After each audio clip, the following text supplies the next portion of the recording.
نحمده ونصلي على رسوله الكريم اما بعد فاعوذ باللہ من الشیطان الرجیم بسم اللہ الرحمن الرحیم رب اشرح لي صدری ویسر لي امری واحلل عقدۃ من لسانی یفقهوا قولی رب یسر ولا تعسر وتمم بالخیر آمین ثم آمین۔ اللہ تعالیٰ کا بہت بڑا احسان ہے کہ ہم ایک نیا کورس سٹارٹ کرنے جا رہے ہیں۔ اس کو فارملی ہی ہم لوگوں نے سٹارٹ کیا ہے، جس میں جتنے بھی ہمارے پریویس اسٹوڈنٹس ہیں انہیں کو زیادہ تر انکلوڈ کیا گیا ہے، اور اس کی ریزن یہی ہے کہ ہم لوگ جب احادیث پڑھتے ہیں، جس طرح سے قرآن کریم کی تفسیر پڑھنے کے ساتھ ساتھ مزید جو چاہت ہے وہ بڑھتی ہے، اسی طریقے سے احادیث پڑھنے کے ساتھ ساتھ بھی یہی معاملہ ہے کہ مزید چاہت بڑھنے لگتی ہے، رسول اللہ صلی اللہ علیہ وآلہ وسلم کے ہر عمل سے محبت بڑھتی ہے، اور کچھ چیزیں جو ہمیں پہلے سے معلوم ہوتی ہیں اس میں کیا ہوتا ہے کہ ہم بہت زیادہ جو ہے محبت میں گرفتار ہو جاتے ہیں کہ کس طرح اللہ تعالیٰ نے ہم پہ احسان کیے بہت سارے، کہ ہمارے اس عمل کو درست کروانے کے ساتھ ساتھ ہماری بہتری بھی فرما دی، اور رسول اللہ صلی اللہ علیہ وآلہ وسلم نے پریکٹیکلی کر کے جو دکھایا، ٹھیک ہے، تو یہ ساری چیزیں انشاءاللہ ہماری زندگی کو مزید بہتر بناتی ہیں، اور ہمارے عمل جب بہتر ہوتے ہیں تو obviously ہمارے جنتوں کے راستے ہمارے لیے آسان ہو جاتے ہیں۔ تو یہاں پہ ہم لوگوں نے ابھی میں اس کا بریف سا جو انٹروڈکشن ہے وہ دینا چاہوں گی اس کورس کا، کہ ہم نے ایک جو بک سلیکٹ کی ہے مشکات المصابی۔ مشکات المصابی کو چوز کرنے کی ریزن یہی ہے کہ اس کو موسٹلی جو ہے اہل علم کہتے ہیں کہ یہ انسائکلوپیڈیا آف حدیث ہے، ٹھیک ہے، انسائکلوپیڈیا ہے، یعنی آپ اس کو پڑھتے ہوئے آپ کو اس چیز کا اندازہ ہوگا کہ کتنی زیادہ آسانی سے ایک ہی وقت میں جب ہم مشکات پڑھے ہوتے ہیں تو یوں سمجھ لیں ہم بخاری بھی پڑھے ہیں، ہم نسائی بھی پڑھے ہیں، ہم ابو داؤد اور ترمذی اور ابن ماجہ اور صحیح مسلم، یہ تمام بکس ہم ایک ہی وقت میں پڑھنے کے قابل ہو جاتے ہیں۔ اور اس بک کی یہ اسپیشلٹی ہے، یہی وجہ ہے کہ ہر مدرسے میں پڑھائی جاتی ہے، ہر جامع میں، کوئی کسی بھی مسلک سے ہوگا ان کی لائبریری میں یہ بک موجود ہوگی۔ تو مشکات جو ہے یہ ہم انشاءاللہ سٹارٹ کریں گے، اس کے متعلق مزید دیکھتے ہیں۔ تو اس کو سٹارٹ کرنے سے پہلے سب سے پہلے تو میں یہی کہوں گی کہ آپ سبھی لوگوں سے گزارش ہے کہ اپنی نیت کو خالص کر لیں، یہ اپنے دل میں طے کر کے کہ جتنا بھی ہم پڑھیں گے انشاءاللہ اس کو اپنی زندگی میں لازماً شامل کریں گے، اس سے فائدہ ضرور اٹھانے کی کوشش کریں گے، اور جہاں تک ممکن ہوگا انشاءاللہ وبارک و تعالی ہم اس کو دوسروں تک بھی پہنچائیں گے، ٹھیک ہے۔ اب یہاں پہ کسی کے پاس تو بہت اچھے پلیٹ فارمز بھی ہوں گے اس چیز کو پھیلانے کے لیے، کچھ کے پاس جو ہے فیملی کے جس طرح گروپس ہوتے ہیں آپ کے، ٹھیک ہے، کوئی نہ کوئی ایک حدیث اگر آپ دوسروں کو فارورڈ کرتے رہیں اور ساتھ میں ان کو کچھ نہ کچھ ڈسکرائب کرتے رہیں تو آپ کے جو نامہ اعمال ہے اس میں یہ چیز لکھی جائے گی انشاءاللہ، ٹھیک ہے۔ تو قرآن کریم میں کیونکہ ہمیں یہی فرمایا گیا نا ہمارے لیے اللہ تعالیٰ کی طرف سے کہ ہم بہترین امت ہیں، ٹھیک ہے، تو یہ لقب ملنے کی ریزن کیا ہے بہترین امت؟ کیونکہ ہم لوگ جو ہے وہ دوسروں کو بھلائی کی دعوت دیتے ہیں، ٹھیک ہے، برائی سے روکتے ہیں۔ جب بھی ہمیں دین کی کوئی چیز کسی بھی بات کا علم ہوتا ہے سب سے پہلے ہم اس پہ خود امپلیمنٹ کرتے ہیں، امپلیمنٹ کرنے کے بعد ہماری کوشش ہوتی ہے کہ دوسروں کو بھی ان کی اس چیز کے بارے میں پتہ چلے، تو اگر وہ کچھ غلط کر رہے ہیں تو ان کو ہم روک لیتے ہیں برائی سے، اور یہی وجہ ہے کہ ہمیں قرآن کریم میں اتنا بہترین ٹائٹل دے دیا گیا، بہترین امت۔ صحیح ہے، تو بہترین امت بننے کے لیے ہمیں صحیح اور غلط کی پہچان کا علم ہونا ضروری ہے، تاکہ ہم امر بالمعروف کریں تو ساتھ نہی عن المنکر بھی کر سکیں، اور جب تک ہمیں یہ چیز پتہ نہیں ہوگا کہ کیا اصول ہے، کیا قواعد و ضوابط ہیں جو کہ ہمیں دین کا علم حاصل کرنے کے لیے ہمارے پاس ہونے چاہیے، ہمیں لازمی جن چیزوں کے بارے میں پتہ ہونا چاہیے، اور وہ پہچان ہمیں ہوگی کیسے؟ جب ہم دین کی تعلیم حاصل کریں گے، قرآن و سنت کے طریقے سے ہم اسے حاصل کریں گے تو انشاءاللہ یہ ساری چیزیں پاسبل ہو سکیں گے انشاءاللہ۔ تو کورس کا جو طریقہ کار ہوگا وہ یہ ہوگا کہ آپ نے اپنے ساتھ ساتھ نوٹس بنا لینے ہیں، ٹھیک ہے۔ ویسے تو آپ کو یہ حدیث شیئر کی جائیں گی آپ کے ساتھ، تھوڑی بہت اس میں ڈسکرپشن بھی موجود ہوتی ہے، لیکن اگر کوئی چیز آپ کو لگے کہ وہ نوٹس میں نہیں ہے اور ایکسٹرا بتائی گئی ہے تو اس کو نوٹ ڈاؤن کر لیں، ٹھیک ہے۔ اور حدیث کی یہ جو بک ہے اس میں میری کوشش رہے گی کہ ڈیلی ایک حدیث آپ کے ساتھ شیئر کی جائے، اور ایک حدیث کو پڑھاتے ہوئے آپ کے سامنے وہ رہنی چاہیے، ٹھیک ہے، آپ اس کو دیکھتے رہیں، عربک بھی پڑھیں گے انشاءاللہ، اس کی ٹرانسلیشن بھی پڑھیں گے اور اس کو ہم الیبوریٹ بھی کریں گے۔ تو یہ جو مشکات ہے اس کی تالیف ہے محمد بن عبداللہ کی، ابو عبداللہ ان کی کنیت ہے، ٹھیک ہے، جنہوں نے اس کو تالیف کیا ہے ان کی کنیت کیا ہے؟ ابو عبداللہ۔ ان کی جائے پیدائش جو ہے وہ تبریز ہے، اور یہی وجہ ہے کہ جب آپ گوگل پہ بھی لکھیں تو ان کا ایک مشہور نام سامنے آتا ہے، خطیب تبریزی، ٹھیک ہے۔ تو یہ جو ان کی وجہ شہرت ہے وہ یہی کتاب ہے، اور ان کی جو جائے پیدائش ہے یعنی جہاں پہ یہ پیدا ہوئے اس جگہ کو بھی ان کا ساتھ میں لقب جو ہے وہ بنا دیا گیا۔ اب یہ دیکھتے ہیں کہ میننگ کیا ہے مشکات کے، مشکات المصابیح اس کا نام کیوں دیا گیا؟ مشکات جو ہے یہ ایک دیوار ہے جس میں سوراخ تو ہو لیکن وہ سوراخ آر پار نہیں ہو، اس کو ایسے سوراخ کو مشکات کہتے ہیں، ٹھیک ہے۔ اردو میں اس کو طاق بھی کہا جاتا ہے، جیسے ہم کہتے ہیں نا کہ کسی دیوار میں ایک اینٹ، یہ میں ویسے ایک بالکل سمپل طریقے سے آپ کو سمجھانے کے لیے بتا رہی ہوں، ایک اینٹ نکالی جائے کسی دیوار میں سے لیکن پیچھے اس کی سپورٹ کے لیے ایک اور اینٹ موجود ہو، اس کو ہم طاق کہتے ہیں نا، ٹھیک ہے۔ تو ایسا ہی سوراخ جس سے آر پار کوئی چیز نہیں ہو جائے، ٹھیک ہے، لیکن اس کے اندر وہ سوراخ ضرور ہو، تو یہ ہے مشکات۔ اور جو مصابیح ہے، مصابیح جمع ہے مصباح کی، اور مصباحن جو ہے اس کے میننگ ہے چراغ، ٹھیک ہے۔ تو مصباح چراغ کو کہتے ہیں، اور مصابیح کا میننگ ہے بہت سارے چراغ۔ تو جو ہلکی آگ سے جلتے ہوئے جو دیے ہوتے ہیں نا، چراغ کو دیا بھی کہا جاتا ہے، یوں سمجھ لیں کہ ایک طاق ہے جس میں بہت سارے دیے جل رہے ہیں، ٹھیک ہے، یعنی کہ مصابیح ہے نا، تو بہت سارے دیے۔ تو اب یہ جو طاق ہے اس میں یوں سمجھ لے حدیثوں کے چراغ جمع کیے گئے ہیں، ٹھیک ہے، ہر حدیث جو ہے وہ چراغ کی مانند ہے، ہمیں اس سے نور حاصل ہوتا ہے، روشنی حاصل ہوتی ہے، ٹھیک ہے۔ تو یہ مشکات المصابیح جو ہے اسی حوالے سے اس کا نام رکھا گیا۔ اب ہمیں کیسے نور حاصل ہوگا؟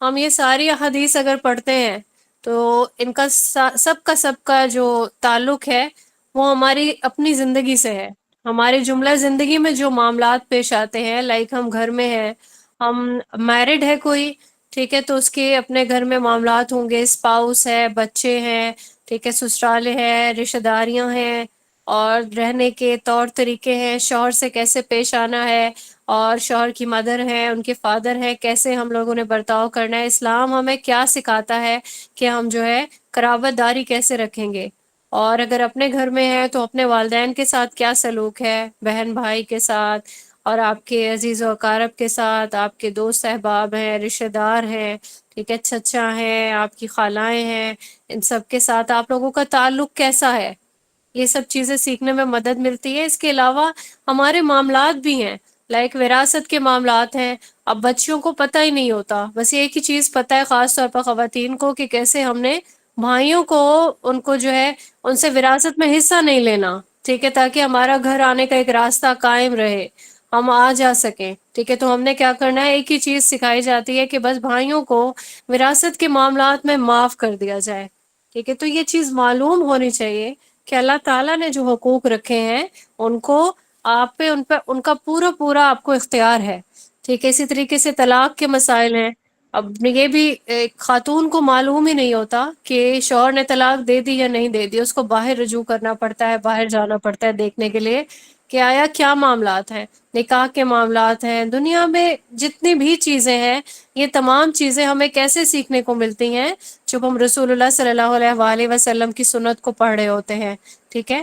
ہمارے پاس احادیث ہیں، ہر میٹر پہ ہمارے لیے جو ہے وہ ایک نہ ایک حدیث موجود ہوتی ہے جس سے ہم استدلال لے سکتے ہیں اپنے فیصلوں کا، اپنے معاملات کا، جو چیز ہمیں قرآن کریم میں مل جاتی ہے ہم اس سے استدلال لیتے ہیں، کسی چیز کی ہمیں زیادہ ڈیپتھ چاہیے ہوتی ہے تو ہم حدیث کا سہارا لینا ہوتا ہے، ٹھیک ہے، یعنی یہ لازم ملزوم چیزیں ہیں۔ تو اب یہاں پہ اس بک میں تو بہت سارے مضامین ہیں، لیکن انیشیلی ہم نے کتاب الطہارہ کا آغاز کرنا ہے انشاءاللہ، ٹھیک ہے، جس میں طہارت کا بیان ہوگا، کیونکہ ہم لوگوں کو چھوٹی چھوٹی طہارت کی چیزوں کے متعلق علم ہی نہیں ہوتا، ٹھیک ہے، جسمانی طہارت ہے اور ذہنی طہارت ہے، روحانی ہے، ٹھیک ہے، ہر طرح کی طہارت جو ہے اس کے بارے میں مومن کو لازماً معلوم ہونا چاہیے. تو طہارت سے مراد یہ ہے پاکیزگی. اب پاکیزگی جو ہے یوں سمجھ لیں یہ کی ہے. آپ نے نماز بھی پڑھنی ہے تو آپ کو پاکیزہ ہونا ہے. سب سے پہلے تو طہارت حاصل کرنی ہے. تو انشاءاللہ اس چیپٹر میں ہم بہت زیادہ سیکھیں گے، اور جو کچھ ہم نے پہلے سیکھا ہوا ہے اس پہ مزید انشاءاللہ گرپ کرنے کی ہمیں توفیق ملے گی، موقع ملے گا. اللہ تعالی ہمیں جو کچھ بھی ہم سیکھیں اس پہ عمل کرنے والا بنائیں. آمین ثم آمین. پہلی حدیث جو ہے اس چیپٹر کی وہ آپ کے ساتھ شیئر کی جائے گی انشاءاللہ. اس چیپٹر کا نام ہے الفصل الاول، یعنی پہلی فصل، خیر و برکت کی باتیں. ان ابی مالک بالاشری رضی اللہ تعالی عنہ قال، حضرت ابو مالک اشری رضی اللہ تعالیٰ عنہ سے روایت ہے، قال رسول اللہ صلی اللہ علیہ وآلہ وسلم، رسول اللہ صلی اللہ علیہ وآلہ وسلم نے فرمایا، الطہور شطر الایمان، پاکیزگی آدھا ایمان ہے. والحمد للہ تملأ المیزان، الحمد للہ ترازو کو بھر دیتا ہے.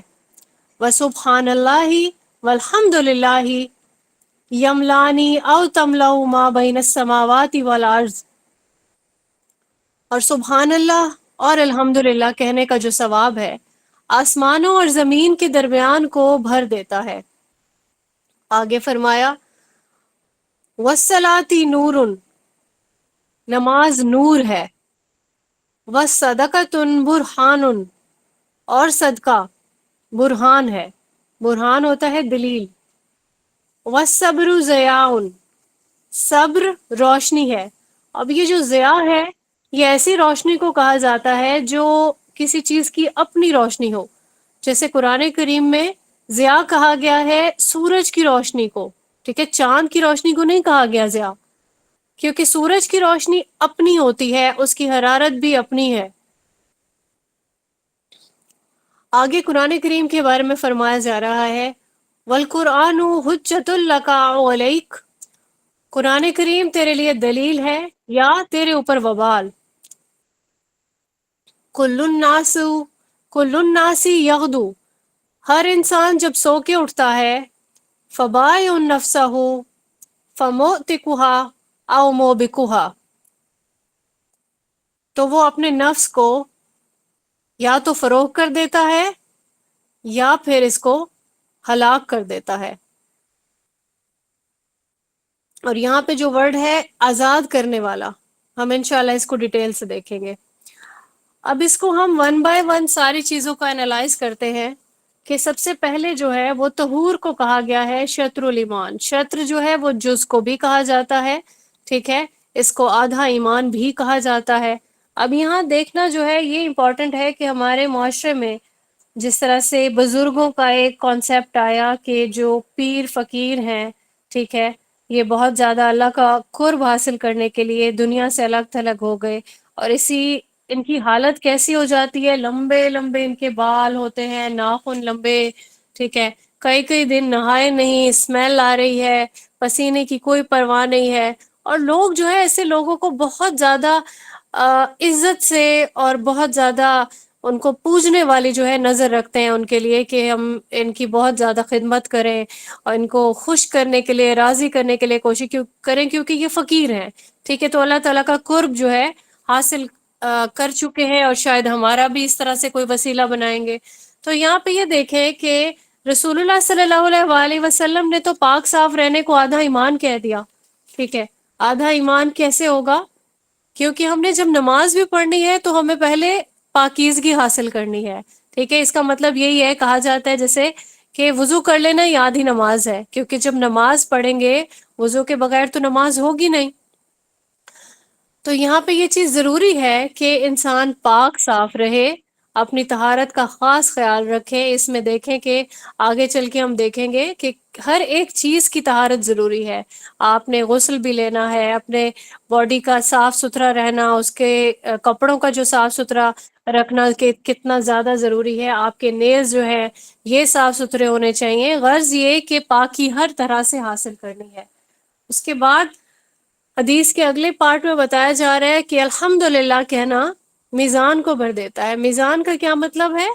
میزان ترازو کو کہتے ہیں، ٹھیک ہے۔ ہمارا بالکل ایک فرم بلیو ہے نا کہ ہمارا جو ایک میزان ہے وہ کیلکولیشن اس کا جاری ہے، ٹھیک ہے۔ ہم جب بھی کوئی اچھا کام کریں گے، ثواب والا کام کریں گے، تو ہمارے ترازو میں اس کا اضافہ کر دیا جائے گا، ٹھیک ہے۔ اور اگر ہم کوئی برا کام کریں گے تو وہ برائی والا جو پلڑا ہے اس کا جو وزن ہے وہ زیادہ ہونے لگے گا۔ تو یہاں پہ یہ جو ترازو ہے، یہ سارا کھیل ہی ترازو کا ہے۔ ہم نے اپنے جو ترازو کو بھرنا ہے وہ کیا ہے؟ وہ ثواب والا جو کام ہے، اچھے اعمال، تاکہ وہی فل ہو اور ہمارے لیے وہ کسی اس کا باعث بن سکے، ریلیف کا باعث بن سکے آنے والے دن میں جب ہم نے اللہ تعالیٰ کے سامنے پیش ہونا ہے۔ آگے فرمایا جا رہا ہے اور سبحان اللہ والحمد للہ، اس کا جو کہنے کا ثواب ہے وہ زمین اور آسمان کے درمیان کو بھر دیتا ہے۔ یہ کس قدر زیادہ ایک جو ہے فاصلہ ہے زمین اور آسمان کا، ٹھیک ہے۔ یہ کلمات کیسے اللہ تعالیٰ نے کس قدر جو ہے وہ بابرکت بنائے ہیں کہ ان کو کہنے کا جو ثواب ہے وہ اس قدر زیادہ جو ڈفرنس ہے زمین اور آسمان کا، اس کو ہی بھر دیتا ہے۔ اب ہم نے یہ جو الحمدللہ کہنا ہے، یہ ہم نے کیسے کہنا ہے؟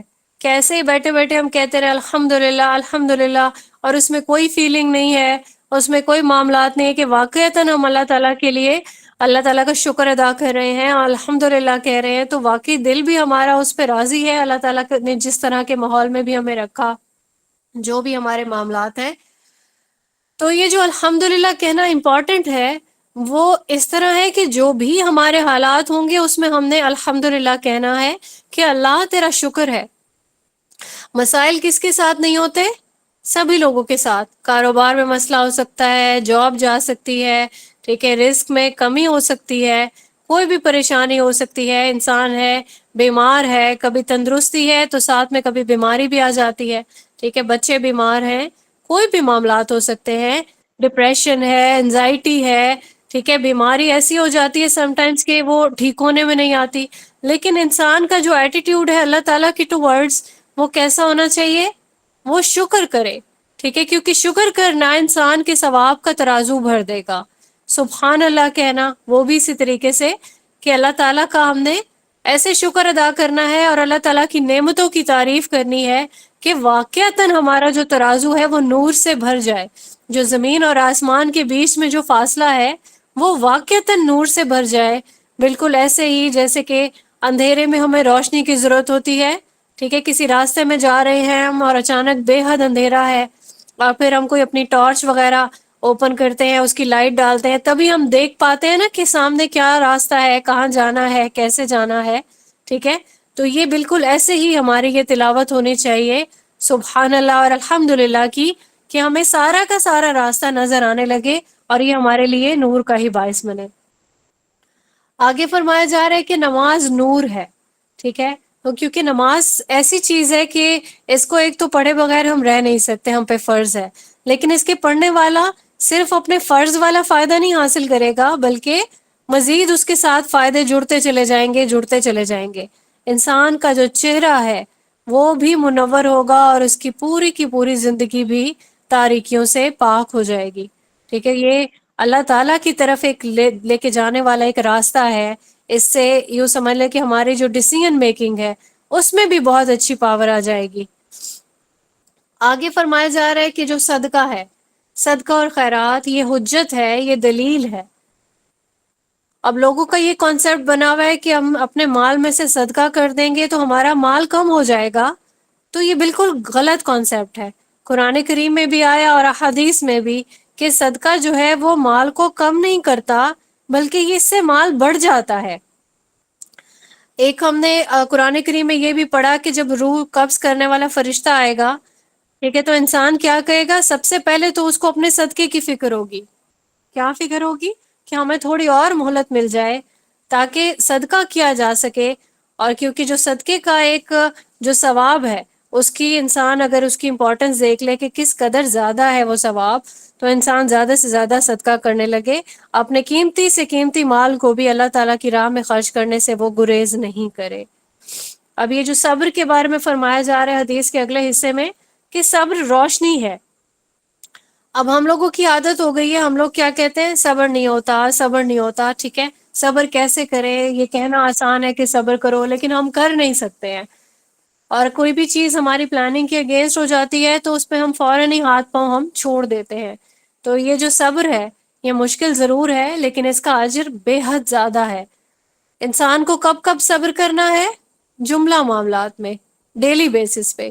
کوئی آپ کو گالیوں سے بھی نواز دے، آپ کے سامنے آپ سن رہے ہیں کہ آپ کی غیبت ہو رہی ہے، ٹھیک ہے، آپ کو کوئی آپ کے منہ پہ تانا دے رہا ہے، آپ کو گھریلو میٹرز میں آپ کو تنگ کر رہا ہے، اور اس کے باوجود بھی آپ اللہ کو راضی کرنے کے لیے اللہ کی خاطر صبر کریں گے تو بے حساب ملے گا. صبر کو اسی لیے روشنی کہا گیا ہے کیونکہ انسان صبر کرنے کے ساتھ ساتھ صحیح اور غلط کا فیصلہ بھی ایزیلی کر سکتا ہے. قرآن کریم کے بارے میں اللہ تعالیٰ نے یہاں جو فرمایا جا رہا ہے حدیث میں کہ قرآن یا تو تمہارے لیے جنت میں جانے کی دلیل ہوگا یا پھر جہنم میں جانے کی دلیل ہوگا. یعنی قرآن کو کیسے ہم دلیل بنائیں گے جنت میں جانے کے لیے؟ قرآن کو پڑھ لیا، قرآن پر عمل کیا، ٹھیک ہے، اور پھر کیا ہوگا، یہ ہمیں جنت میں لے جانے کے لیے راستہ دکھائے گا. عمل نہیں کیا اور صرف پڑھ لیا اور معلوم بھی ہے، اور پھر کیا ہوگا، یہی قرآن اس انسان کے خلاف حجت بن جائے گا. اب دنیا میں جو ہے انسان کیا کر رہا ہے، ساری زندگی اپنی لگا رہا ہے، اپنے خاندان میں لگا ہوا ہے، بچوں کے لیے تربیت کر رہا ہے، گھر میں آسائشیں جو ہے وہ کرنے کے لیے کوشش کر رہا ہے، لیکن کیا کرے، قرآن پڑھ تو رہا ہے لیکن نہ سمجھ رہا ہے نہ ہی عمل کر رہا ہے. تو یہی چیز یہاں پہ بتائی جا رہی ہے کہ ایسے انسان کے لیے یہی قرآن جہنم میں ڈال دے جانے کے لیے ایک دلیل بنے گا. اور سب سے امپورٹنٹ یہاں پہ جو سینٹینس بتایا جا رہا ہے حدیث میں کہ ہر انسان صبح کرتا ہے، اپنے نفس کو بیچتا ہے. ٹھیک ہے، نفس کو انسان جب بھی اپنے کسی کام میں لگائے گا تو کیا ہوگا، کسی نیک کام میں لگائے گا تو جنت کا حقدار بن جائے گا. ٹھیک ہے، اور اگر اپنے آپ کو کسی برے کام میں بزی کر لے گا یا برے کام میں انڈلج کر لے گا تو پھر کیا ہوگا، جہنم میں جانے کا حقدار بنے گا. انسان جب اپنے آپ کو جنت کا حقدار بناتا ہے تو obviously وہ جہنم سے اپنی جان چھڑا لیتا ہے. ٹھیک ہے، اور پھر ایسا کوئی بھی کام جس کے کرنے سے وہ جہنم کا حقدار بن جاتا ہے تو اس کا مطلب یہ ہے کہ وہ جہنم میں سے اپنے آپ کو نکلوانے کی کوئی تدبیر کر رہا ہے. تو یہ جملہ انسان کو ہمیشہ ہی یاد رہنا چاہیے کہ یہی قرآن ہے جو یا تو آپ کے لیے جنت میں جانے کی دلیل ہوگا یا پھر جہنم میں جانے کے لیے دلیل ہوگا. حلال کمائی ہوگی، حلال کمائی سے کیے گئے جو کام ہوں گے اللہ کو خوش کرنے کے لیے، اللہ تعالیٰ کو راضی کرنے کے لیے، تو obviously وہ آپ کو جنت میں جانے کا سبب بنیں گے. جبکہ حرام کی کمائی، حرام کام، جہنم میں جانے کی دلیل. اب اسی طریقے سے آپ کے ساتھ جو نوٹ شیئر کیے جا رہے ہیں اس میں اس چیز کے لیے پورا ڈسکرائب بھی کیا جا رہا ہے کہ صحیح مسلم میں اس روایت کے الفاظ تھوڑے سے مختلف بھی ہیں، جس میں ایڈیشن ہے لا الہ الا اللہ کہنے کی اور اللہ اکبر کہنے کی. ٹھیک ہے، تو یہ جو ہے اس کا کہنے کا جو ثواب ہے وہ آسمانوں اور زمین کے درمیان کو بھر دیتا ہے.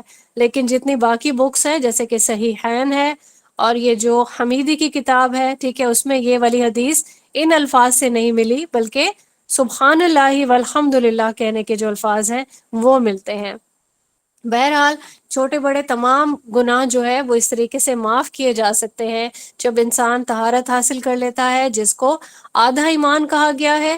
ٹھیک ہے، اور پھر اس کے بعد نماز جو ہے اس کو ایمان کہا گیا ہے. نماز نور ہے، اللہ تعالیٰ انسان کو اس کے ایمان کو ضائع نہیں کرے گا، تو وہ کیا کرے گا، پاکی حاصل کرے گا نماز سے پہلے. ٹھیک ہے، اور اگر وہ پاک نماز، کیونکہ 5 وقت کی نمازیں فرض ہیں، تو آل دا ٹائم پاک رہنا بھی انسان کے لیے، مومن کے لیے شرط ہو گئی.